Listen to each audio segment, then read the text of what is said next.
Hey, what's up, guys? I'm your host, Stan Medina. Today, I'm gonna bring y'all some of the things that I wish that someone would have gave me this information when I wanted to start a business. And man, it would have saved me years and years of just trial and error.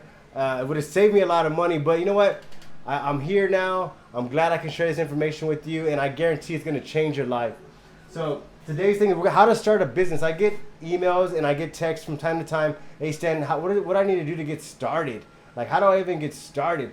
So let's get down into it. Step one is going to be evaluate yourself. And what does that mean, evaluate yourself? Okay, you might want to ask your friends, close relatives, hey, what kind of person am I? What kind of person am I? Like, how do you see me? How do I work? How do you see I work the best? What do you think my strengths are?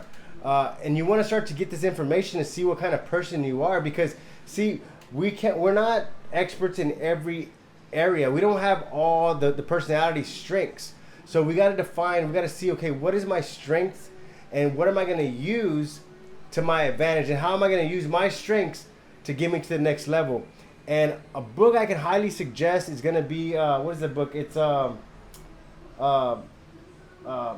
Strength Finders.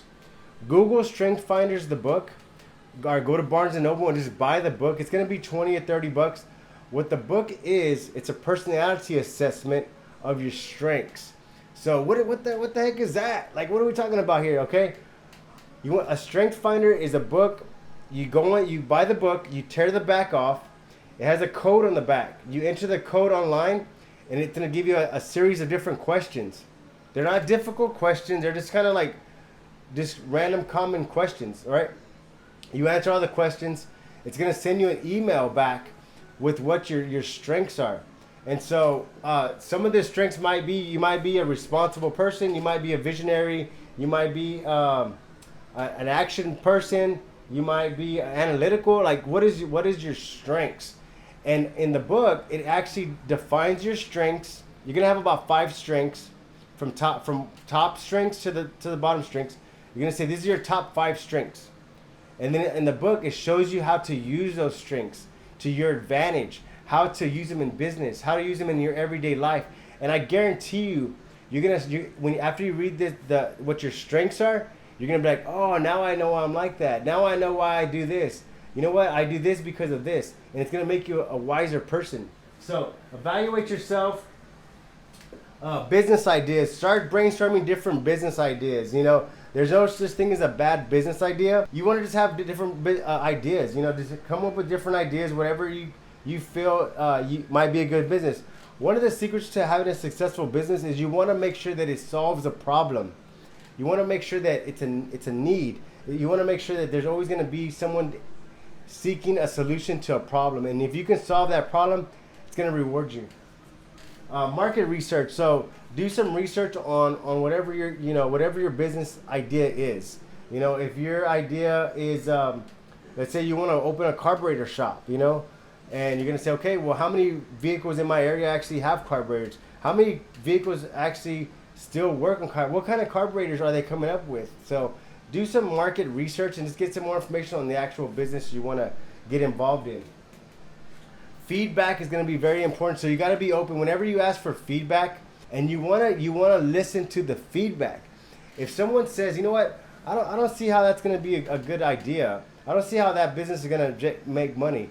Ask more questions. Why do you think like that? Why do you think that business is not going to make no money? Oh, well, because I've noticed, whenever I go to work I see this.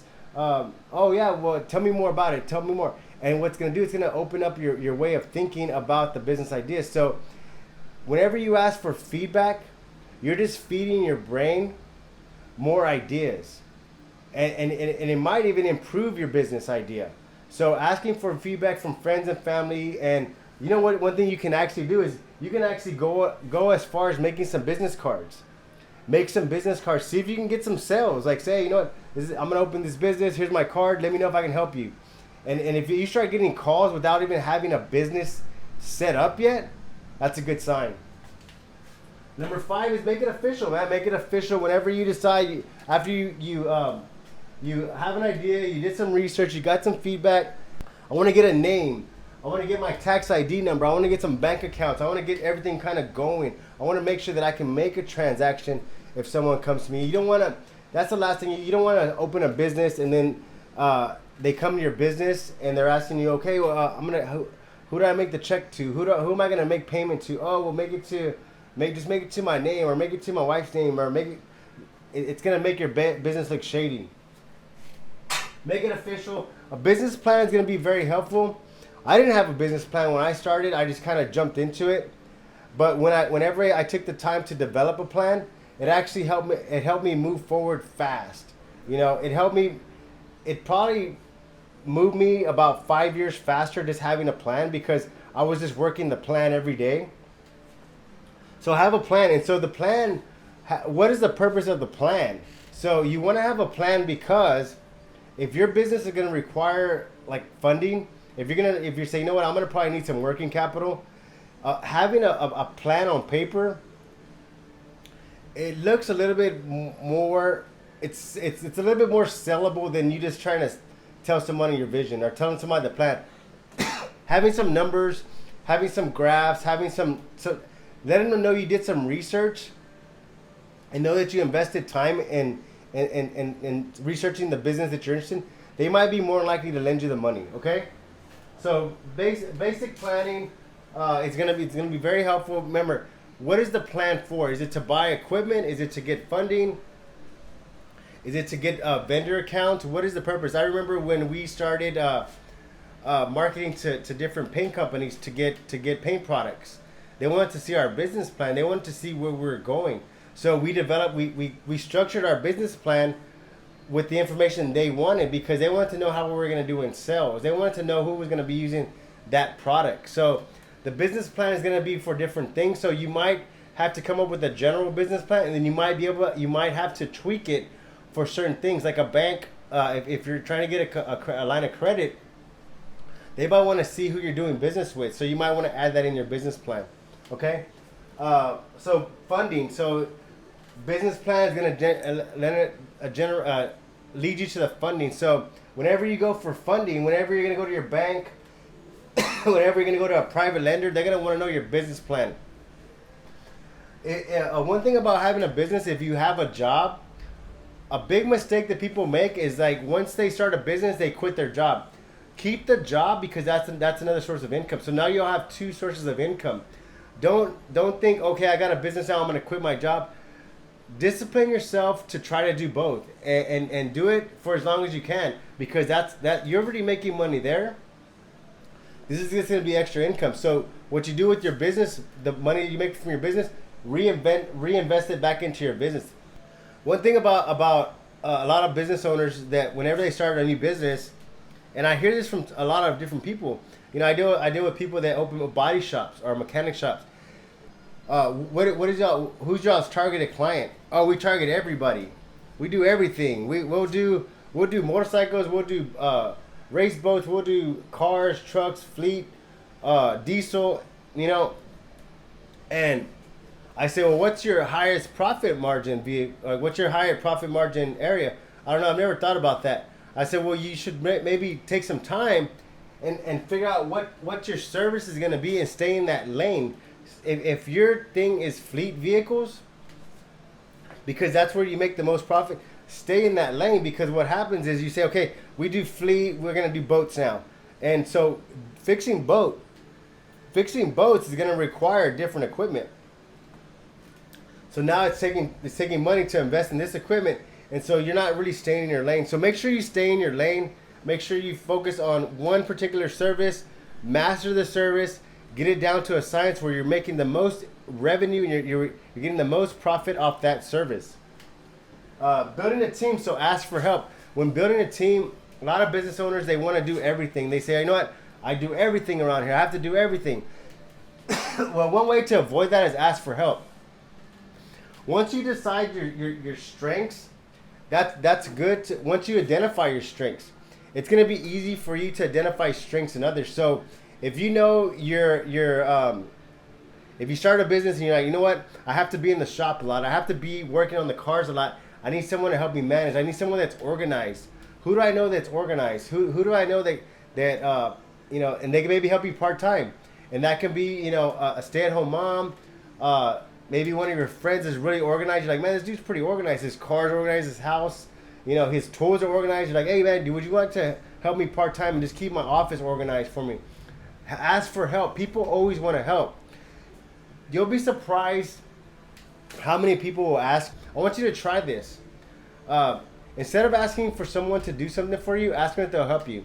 If you need help moving a car, or if you need help figuring out something at your house, don't say, hey, can you do this? Say, hey, would you mind helping me?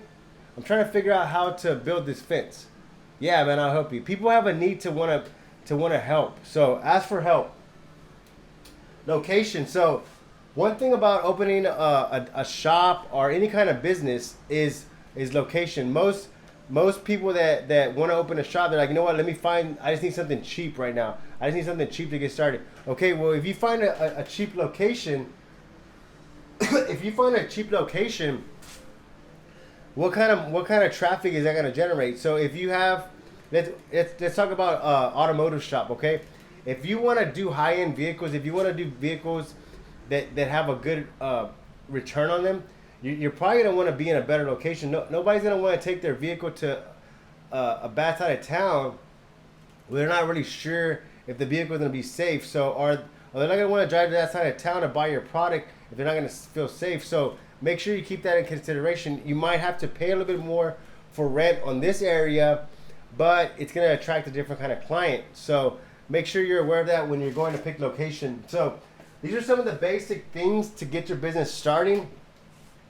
Once you start generating sales, focus on growth. Just keep that process going. If you're doing sales, figure out how you're getting sales. Figure out what's driving sales and do more of it. You gotta focus on that. So this is kind of the basic generalization of how to start a business. I'm glad I was able to share this information with you. If you have any questions, send me a message, send me a comment. I'll be happy to help. Like and share, man. I want to get this video out to any technician that's trying to make that leap from technician to owner. It's very, very possible, man.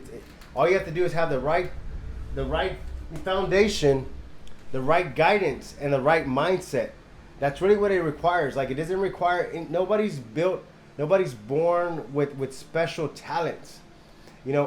Everybody that's been great, had to develop the skills to be better. So good businessmen, they practice business, they study business, and they perform business. They just keep doing it, and they get better and better over time. So if you're at a position where, like, man, you know what, I don't have no money, I know that I want to open a business, I don't think that it's possible for me.